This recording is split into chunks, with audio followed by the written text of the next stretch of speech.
भारत और पाकिस्तान के बीच सैन्य कार्यवाही पर रोक के बाद जम्मू कश्मीर में नियंत्रण रेखा और अंतर्राष्ट्रीय सीमा के पास के गांवों में अब जिंदगी पटरी पर लौटने लगी है।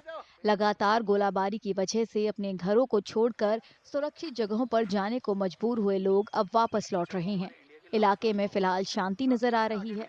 हालांकि कई लोग आशंकित हैं कि तस्वीर फिर से बदल सकती है। अभी थोड़ी फायरिंग कम हुआ है तो आस्ते आस्ते लोग जो वापस आ गए, कुछ कहीं कहीं दूर दूर चले गए अपने रिश्तेदारों के घर। कोई कहीं चला गया, कोई कहीं चला गया। और बाकी हमारे फसल वगैरह देखो सब ऐसे ही पड़े हुए हैं। अभी थोड़ा आकर हम काटना कूटना शुरू किया है।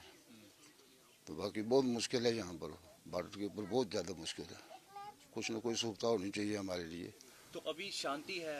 अभी शांति है, क्या पता कब फिर शुरू हो जाए, कोई पता नहीं। अपने घरों को वापस लौटे लोग अब अपने रोजमर्रा के कामकाज और खेती बाड़ी में जुट गए हैं। हालांकि कुछ ऐसे भी हैं जो सीमा पार से लगातार गोलाबारी होने के बावजूद अपने घरों को छोड़कर नहीं गए। वे अपने घरों में रहते हुए भारतीय सेना का कंधे से कंधा मिलाकर साथ देना चाहते हैं। हमारे इस क्षेत्र के लोगों को सरकार की तरफ से पूरी सुविधाएं दी गई, गाड़ियां दी गई कि आप लोग यहाँ से माइग्रेट होकर के कहीं दूसरे सेफ कैंप में चले जाओ। लेकिन लोगों ने क्या कहना था कि हम जिए मरेंगे यहीं पर। इसलिए लोगों ने यहाँ पर ही अपनी सेना का मनोबल बढ़ाने के लिए पूरा शक्ति के साथ यहाँ पर खड़े रहे। और यहाँ पर जिसको जो जो साधन मिला, कहीं कहीं जहाँ जहाँ छुपने की जगह मिली, लोगों ने इस पूरी शेलिंग के अंदर बड़े हौसले के साथ, बहादुरी के साथ यहाँ पर डटे रहे और किसी प्रकार से अपना मनोबल खोया नहीं। आ मुझे लगता है कि इन्होंने कई जंगें देखी है और क्रॉस बॉर्डर शेलिंग, टेररिज्म देखा है, तो ये लोग यूज टू है, हम यूज टू हैं। यहाँ आप आज देख भी रहे हैं, नॉर्मलसी है, लोग अपने फसल काट रहे हैं, अपने जानवरों को चारा डाल रहे हैं। परंतु 2-3 जो दिन हालात बने, काफ़ी शेलिंग हुई, परंतु मुझे लगता है कि ये सीमावर्ती क्षेत्र के में रहने वाले लोगों की बहादुरी है कि वो अपना क्षेत्र छोड़कर नहीं गए। हम कई लोगों से मिले भी, तो उनका कहना था कि अगर हम अपनी ज़मीन, अपनी मातृभूमि को छोड़ देंगे तो जो सेना हमारे लिए बॉर्डर पे लड़ रही है वो किस लिए लड़ रही है। हाल के दिनों में पाकिस्तान की तरफ से लगातार की गई गोलाबारी की वजह से लोगों को बंकरों में शरण लेनी पड़ी थी।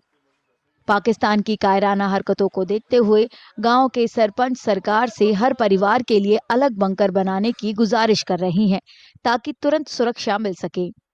इस बार हमने देखा है कि बॉर्डर एरिया के जो नज़दीक वाले गांव थे वो कम टारगेटेड थे। उससे पीछे जो मैक्सिमम सिविलियन पॉपुलेशन थी, जो ज़्यादा डेंसली पॉपुलेटेड विलेज थे, वो ज़्यादा इस बार स्ट्राइक पे हुए, जो आर्टिलरी फायर इस्तेमाल किया गया है। तो बॉर्डर एरिया की यही डिमांड है कि कम से कम जो नरेगा है, नरेगा में अगर हर घर के साथ 1-2 लाख या 3-3 लाख का छोटा इंडिविजुअल बंकर अगर दिया जाएगा, कुछ जो है जो बेनिफिट है जो हम लोग हैं, हमारा शेयर भी उसमें पड़ जाएगा, तो उससे जो होगा कि हर घर को जो है इंडिविजुअल बंकर बन जाएगा।